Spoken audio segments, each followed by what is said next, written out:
Melanjutkan chapter sebelumnya, dengan gurita kecil di kepalanya, Mas bersyukur semua sudah selesai sekarang. Inzen Zero yang terkapar, tercengang karena Mas menganggap semua peristiwa ini adalah kemenangannya.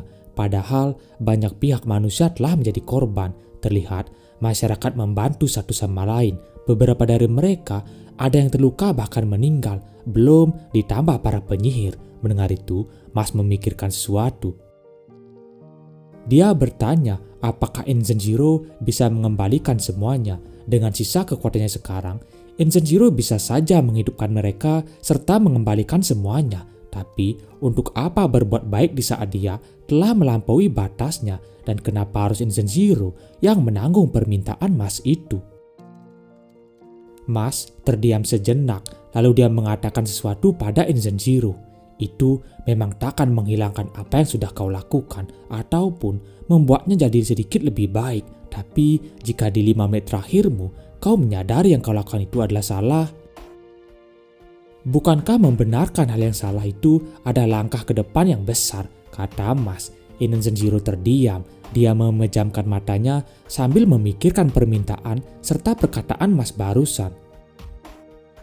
Kemudian Inzen Zero mengangkat tangannya. Dia tahu Mas adalah bocah yang naif. Meski permintaan tersebut akan membuat pencarian Inzen Zero pada kekuatan serta keabadian terlihat konyol, tapi tidak ada salahnya memenuhi permintaan Mas Bandit. Dengan tongkat sihirnya, Inzen Zero mengeluarkan sihir ketiga, Time Stone. Dengan sihir waktu tingkat 3 bernama Return Force, semua area yang terkena dampak peperangan terkena efek waktu pemunduran. Pelan-pelan terlihat keadaan bangunan yang hancur kembali seperti semula. Tak hanya bangunan saja, manusia juga sama. Orthermal, Domina, para visioner, dan penyihir yang sebelumnya sudah gugur kembali hidup lagi. Bukan hanya dari pihak Mas saja, tapi termasuk pihak Inzen Zero, putra-putranya, anak buah, para pasukan kegelapan juga kembali hidup. Masyarakat yang beberapa saat sebelumnya menangis sekarang terharu bahagia melihat keluarga mereka hidup kembali. Mereka berterima kasih dan bersorak untuk Mas. Sihir yang dikeluarkan Inzen Zero sekarang berbeda dari sebelumnya. Dia mengembalikan waktu tanpa merubah waktu itu sendiri. Singkatnya, mereka yang hidup kembali masih mengingat kejadian peperangan. Tak hanya itu, jantung Mas juga kembali ke tubuhnya. Mas membantu Inzen Zero bangkit. Selanjutnya, dia meminta Inzen Zero menebus semua perbuatan kejahatannya. Aku tak bisa memakai sihir, tapi sepertinya sekarang itu tak ada apa-apa bagiku. Kuharap selanjutnya kau bisa memakai sihirmu untuk hal-hal yang baik, dan jika kau ingin memiliki umur serta hidup yang panjang, aku sarankan lebih baik olahraga saja, jaga keseimbangan otot-ototmu, dan makan makanan bergizi yang seimbang. Selamat tinggal, kata Mas lalu bergegas pergi. Inzen Zero hanya bengong. Setelah bertemu kembali dengan teman-temannya, seperti biasa, Mas melakukan tarian kemenangan. Lemon semakin jatuh hati pada Mas. Bukan hanya bisa menjadi pahlawan untuk dirinya, Mas sekarang menjadi pahlawan untuk umat manusia. Wahlberg dan Meliadul menghampiri Inzen Zero yang masih bengong melihat tingkah Mas. Saat Finn mau memuji Mas karena dia adalah penyelamat manusia, Mas menepisnya. Dia memang memiliki otot, tapi Mas sadar dia tak akan bisa menang jika bertarung sendirian. Kemenangan ini berkat semuanya. Ucapan Mas tersebut didengar oleh semua pihak, dari keluarga, teman-teman, penyihir, manusia, serta pihak Inzen Zero juga melalui cermin sihir tentunya. Dot mendatanginya dari belakang sambil berpose keren. Dot mengklaim dirinya lah yang memiliki peran yang paling besar, setidaknya sekitar 90%. Ryo, Kaldu, dan Rain terdiam ketika Mas mengacukan perkataan Dot barusan. Begitulah cerita sampai akhirnya Inzen Zero dan putra-putranya dipenjara. Kedamaian kembali ke dunia. Beberapa bulan kemudian, pengumuman Visioner Suci tahunan diselenggarakan. Penyambutan yang besar diadakan untuk meresmikan Visioner Suci yang baru.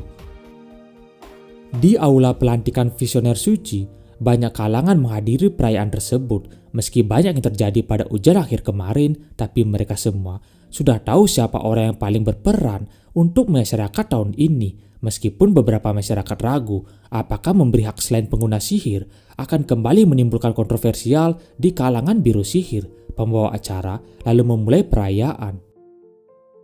Untuk pemilihan tahun ini, kami mengamati hasil ujian dan aktivitas ekstrakurikuler untuk evaluasi lebih lengkap. Jadi, kami menemukan tak ada yang benar-benar memenuhi kualifikasi untuk menjadi visioner suci tahun ini. Akan tetapi, ada satu individu yang berjuang melebihi batas demi menyelamatkan dunia. Karena itu, kami pihak kementerian telah mengambil keputusan untuk mengubah tradisi. Walau ini hal yang sangat ortodoks, untuk pertama kalinya dalam sejarah, kami telah memilih penerima cahaya suci dewa. Untuk dia yang tak memiliki sihir, Mas Banded, majulah, kata Blaze selaku ketua biru sihir. Tongkat serta jubah disiapkan sebagai lambang visioner suci tahun baru ini. Mas memenangkannya. Namun, setelah namanya dipanggil, Mas tak kunjung datang. Suasana hening beberapa detik, lalu Nere mendatangi ketuanya itu, memberitahukan bahwa Mas tak bisa hadir. Tapi, dia menitipkan sebuah surat. Beginilah isi surat Mas untuk mereka. Halo semuanya, aku ingin bilang bahwa aku merasa terhormat, tapi kurasa aku mungkin akan melewatkan soal visioner suci ini. Aku tak pernah bisa memakai sihir.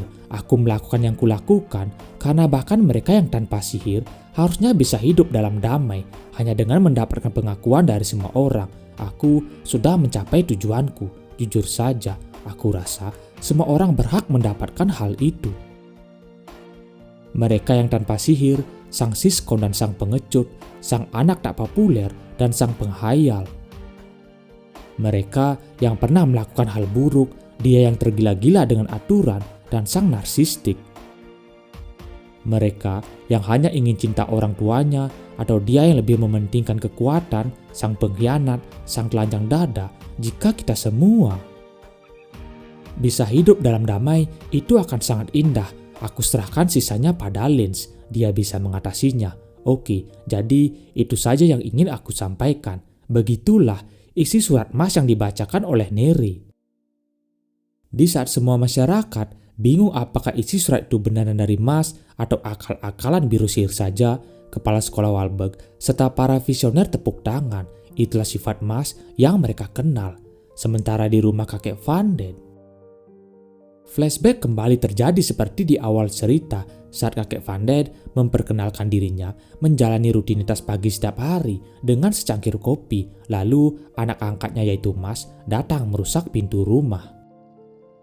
Namun kali ini ada yang berbeda.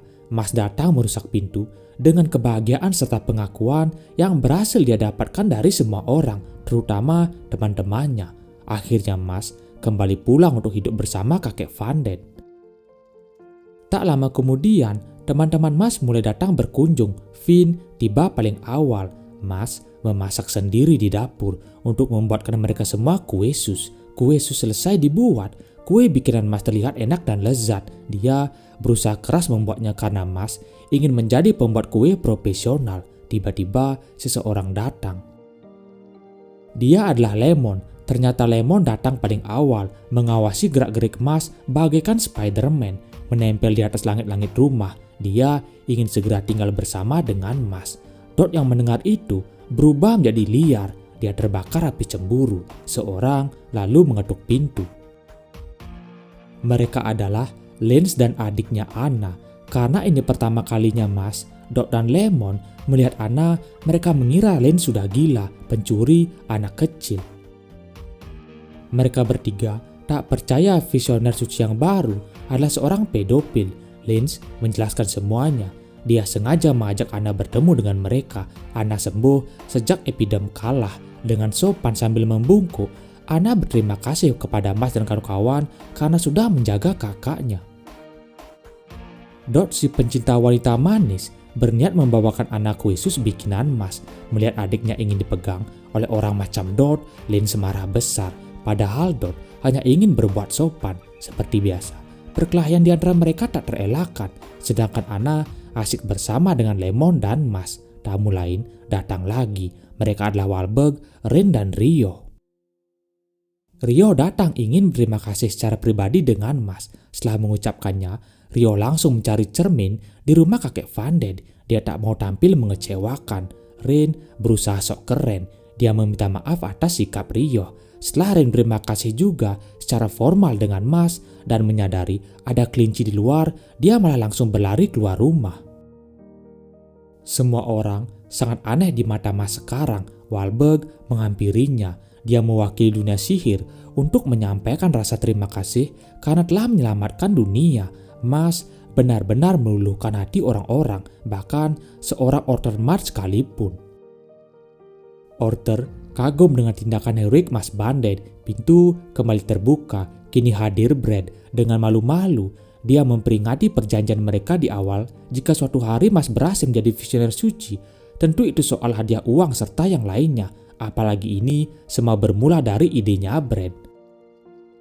Karena Mas tak jadi visioner, dia tak mendapatkan hadiahnya. Mas malah menggantikan semua itu dengan kue sus. Mas lalu menjelaskan bahwa dia bercita-cita ingin membuka toko kue, menyajikan krepes bertabur kue yang manis dengan resep original dan sangat lezat.